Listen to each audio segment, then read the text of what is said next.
Feira Bíblica 2021. Iremos contar um pouco do livro do Atos dos Apóstolos, capítulo 28. O livro do Atos dos Apóstolos indica qual é a missão e o propósito da igreja, ao mesmo tempo em que revela a forma com que o Espírito Santo capacitou os primeiros cristãos para que eles propagassem o Evangelho pelo mundo. O mais importante é entender que esse livro é uma orientação do próprio Deus à sua igreja. Vamos primeiro entender como essa orientação se deu e de onde esse movimento da missão do anúncio do Evangelho começou e até onde ele chegou. Quem irá nos explicar serão os apóstolos, que foram chamados a seguir Jesus.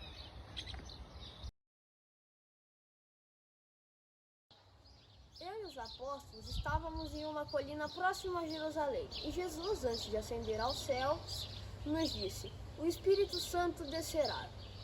Nele vocês ganharão forças para pregar a minha palavra. Assim que o Espírito Santo desceu, nós ganhamos forças para proclamar Jesus e tudo que ele nos ensinou. Pedro, em Atos 4:20, Pedro proclama diante dos homens estas palavras: Não podemos nos calar depois de tudo que vemos e ouvimos. Pedro, você acha que essa mensagem acontece ainda nos dias de hoje? Nem sempre. Às vezes as pessoas gostam dessa palavra e se convertem. Quando não gostam, vão embora e não voltam nunca. Eu sou a Mariana, da terceira etapa da catequese.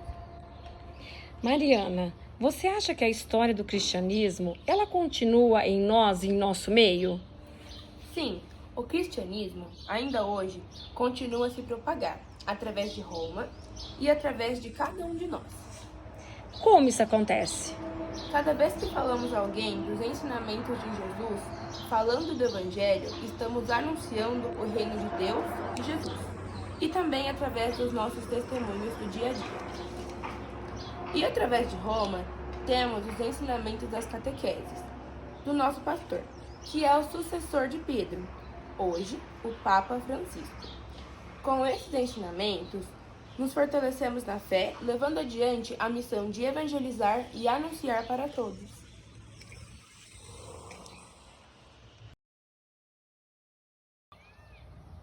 Como podemos ver, através de Atos dos Apóstolos, a expansão da igreja? A expansão da igreja se inicia em Jerusalém, daí seguindo para a Judéia, Samaria e região. Depois, Paulo e Barnabé seguiram para Antioquia, pois Barnabé era discípulo lá, uma importante comunidade fundada por São Pedro. E, enfim, depois de todas as viagens, Paulo chega a Roma, a meta final.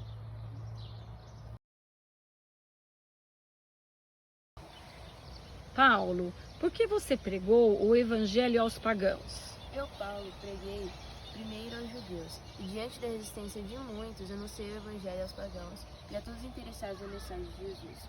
Essa salvação de Deus é enviada aos pagãos, e eles escutarão.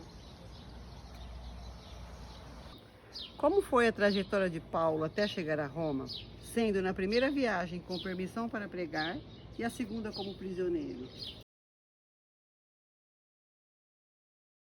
Sua trajetória foi realizada com muitas dificuldades.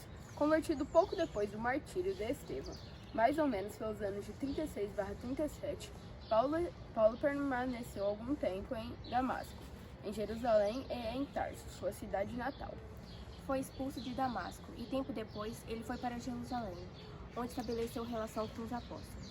E assim, as atividades missionárias de Paulo começaram em Antioquia, sua primeira viagem em 45 a 48. A segunda viagem de Paulo foi para frentes comunidades, Macedônia e Grécia, anos 50 e 52.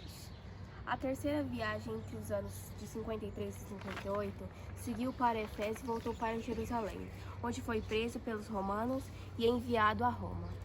Após 2 anos de prisão, volta a Jerusalém, onde é preso como agitado. A quarta e última viagem de Paulo é a viagem do apóstolo prisioneiro em direção a Roma, para ser julgado. Há poucas notícias sobre a chegada a Roma. Sua meta final, fim do ano 61. Finalmente, as autoridades religiosas conseguiram levá-lo para Roma a fim de ser julgado. A caminho, o navio que o transportava naufragou na ilha de Malta.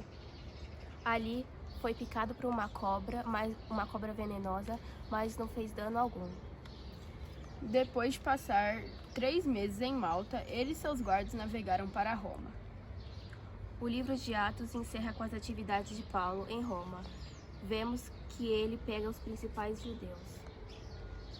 Durante 2 anos, morou numa casa alugada, sinal de precariedade de todos os pobres, que nada possuem, aí recebendo e pregando o evangelho a pessoas que o visitavam.